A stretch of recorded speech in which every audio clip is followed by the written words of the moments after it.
आज हम आकलन 7 कार्यपत्र 38 और 39 हल करेंगे। पहला क्वेश्चन, निम्नलिखित में से 15 का गुणज है। अब देखिए 15 को अगर 2 बार गुणा करेंगे तो 30 आएगा, लेकिन ये कोई भी संख्या नहीं आएगी, इसलिए इसका आंसर क्या होगा 30। दूसरा क्वेश्चन, निम्नलिखित में से 12 का कोई एक गुणनखंड है। अब किस संख्या में 12 का भाग जाएगा? 7 का नहीं जाएगा, 11 का नहीं जाएगा, 9 का नहीं जाएगा, किसका जाएगा? 4 का। 4 3 12, जब 4 को 3 से गुणा करवाएंगे तो 12 आएगा। ठीक है ना। अब तीसरा क्वेश्चन, 48 किस संख्या का गुणज है? ठीक है ना। अब इस संख्या में से किसके पहाड़े में 48 आएगा? तो वो है 12। ठीक है ना, 12 चौक 48, जब 12 को 4 से गुणा करेंगे। चौथा क्वेश्चन, निम्नलिखित संख्याओं में से कौन सी संख्या 2 से पूर्णतः विभाजित हो? तो मैंने आपको पिछले कार्यपत्रक में क्या पढ़ाया है, जिस संख्या के इकाई अंक में 0, 2, 4, 6 और 8 आता है वह संख्या 2 से पूर्णतः विभाजित होती है। तो अब यहाँ पे 7 है, यहाँ पे 5 है, यहाँ पे 1 है, लेकिन यहाँ पे 6 है। इकाई अंक वाली संख्या को नोटिस करना है, ठीक है ना। दूसरी कोई संख्या से मतलब नहीं है। निम्नलिखित में से कौन सी संख्या 5 से विभाजित हो सकती है? गोला लगाइए। तो 5 से विभाजित होने के लिए क्या रूल्स है? इकाई अंक 0 या 5 आना चाहिए। तो यहाँ पे इकाई अंक 5 नहीं है, यहाँ पे तो इस पे गोला लगाएंगे, यहाँ पे तो इसको गोला लगाएंगे, 115 को गोला लगाएंगे, यहाँ पे 1 है तो ये नहीं है, 785 को गोला लगाएंगे, 341 नहीं है, 455 और 555 और 490 को गोला लगाएंगे। ठीक है ना। अब छठा क्वेश्चन, दी गई संख्याओं के गुणज और गुणनखंड लिखे। ठीक है ना। अब यहाँ पे 32 और 60 दो संख्या दी हुई है। ठीक है ना। अब यहाँ पे इसके गुणज लिखने हैं 5 संख्या तक। ठीक है ना। गुणज मतलब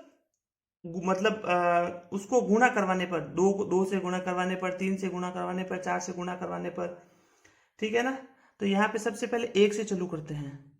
तो यहाँ पे 32 दूना 64, फिर 3 को करवाएंगे तो ये 3 दूनी 6 और 3 3 9, 96 हो जाएगा। फिर 4 से करवाएंगे तो ये 4 दूनी 8 और 4 3 12, 128 हो जाएगी। ठीक है ना। ये कितना हो गया है।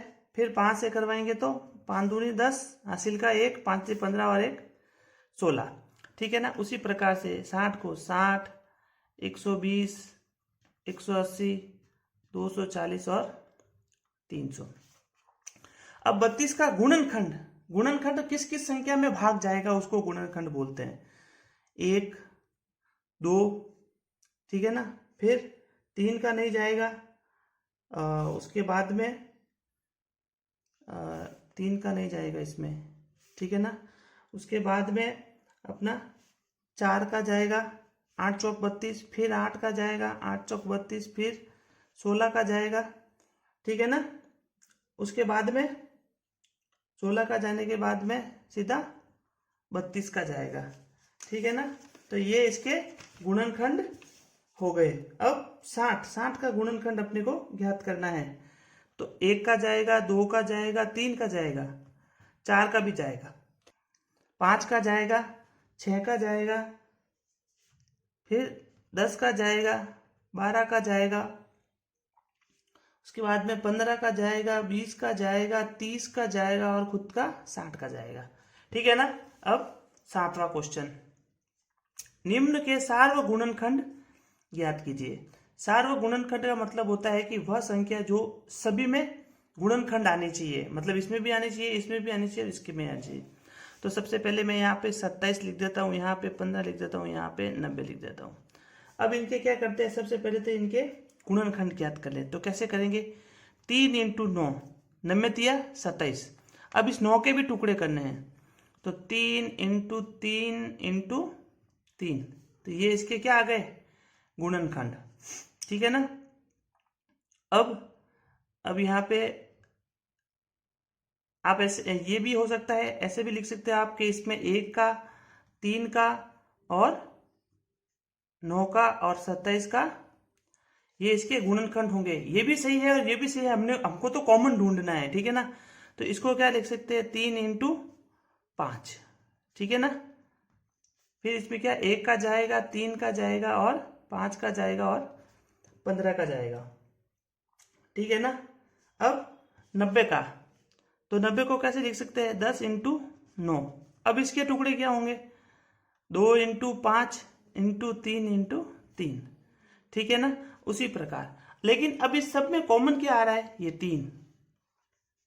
3 सब में आ रहा है, ठीक है ना। तो इसका होगा सार्वगुणनखंड कितना होगा, सार्वगुणनखंड होगा 3, ठीक है ना। अब आखिरी क्वेश्चन, दी गई संख्याओं के गुणनखंड लिखिए, बताइए कि दी गई संख्या भाज्य है या अभाज्य है।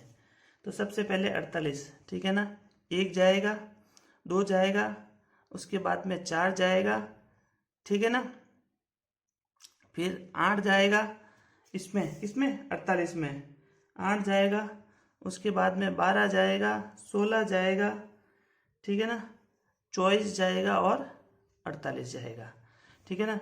और हमको पता है भाज्य और अभाज्य संख्या किसको बोलते हैं, पिछली वीडियो में बताया आपको, जिसमें मतलब कि ये जो संख्या है 1 और स्वयं 48 को छोड़ के अगर ये संख्या बीच में कोई भी आ रही है तो वह भाज्य संख्या है, ठीक है ना। अब 35, 1 का जाएगा, 5 का जाएगा, उसके बाद में फिर 7 का जाएगा और 35 का जाएगा, ये भी भाज्य संख्या है। जिस संख्या में 1 और स्वयं वही संख्या, जैसे 48 है, 1 का जाता और इनका किसी का नहीं जाता और खाली 48 का जाता है, इन दो के अलावा अगर किसी का नहीं जाता तो वह अभाज्य संख्या कहलाती है, ठीक है ना। फिर 63 का, 1 का जाएगा, 3 का जाएगा, 7 का जाएगा, ठीक है ना। उसके बाद में 9 का जाएगा, 21 का जाएगा, 31 का जाएगा, क्योंकि 31 को 2 से गुणा करवाएंगे तो 63 आ जाएगा, ठीक है ना। फिर खुद 63 का जाएगा, और यह भी क्या है, भाज्य संख्या है। 57 का, 1 का जाएगा, 3 का जाएगा, क्योंकि देखो 3 दूनी सॉरी 1 3 पीछे बचेगा 2 और 9 27, ठीक है ना।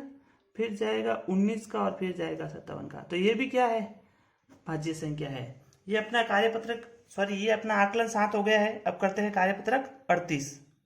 द्विविमीय और त्रिविमीय आकृतियों के पृष्ठीय विन्यास की समझ विकसित कर पाना।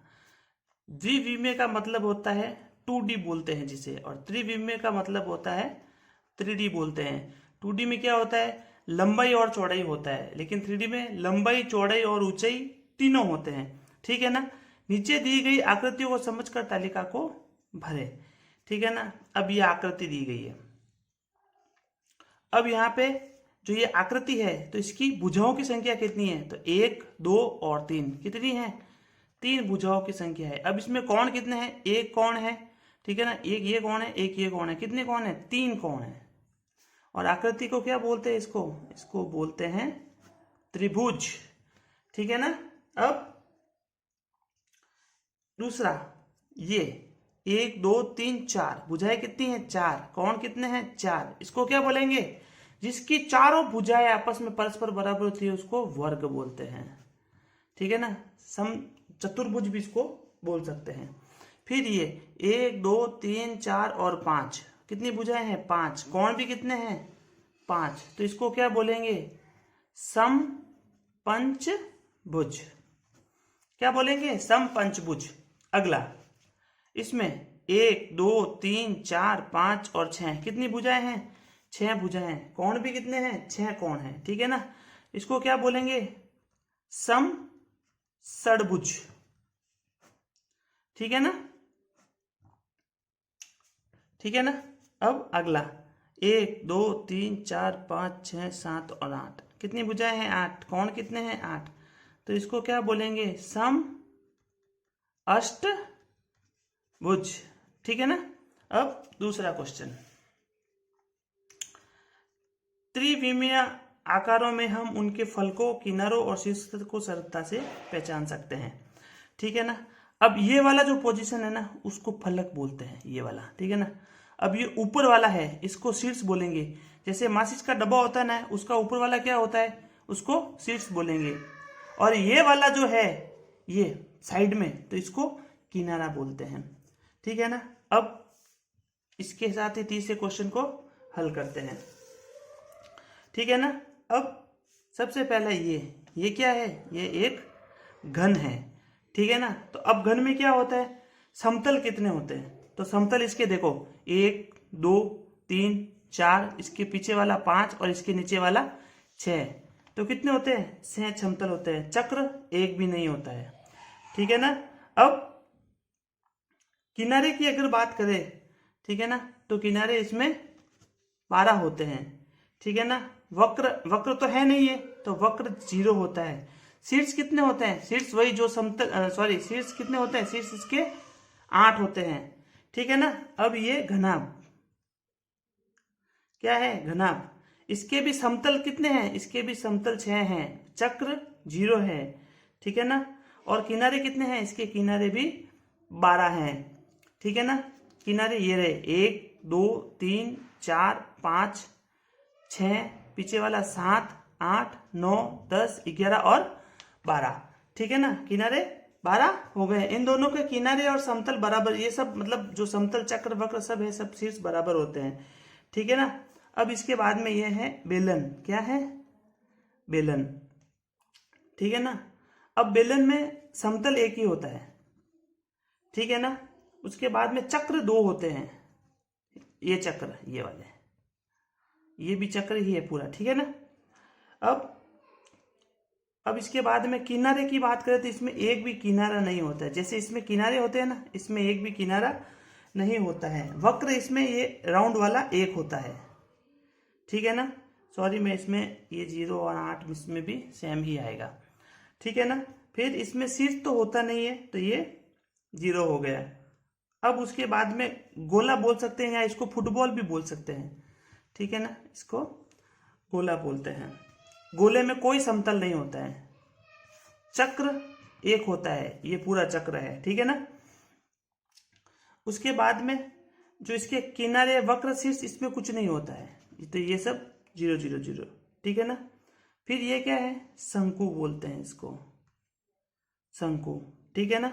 अब देखिए, अब इसमें समतल एक है, चक्र एक है, ठीक है ना। अब इसके किनारे की बात करें तो किनारा कितना है, इसका किनारा एक है, ठीक है ना, सीधा किनारा बोलते हैं उसको। फिर वक्र एक है और शीर्ष एक है, ये वाला शीर्ष, ठीक है ना।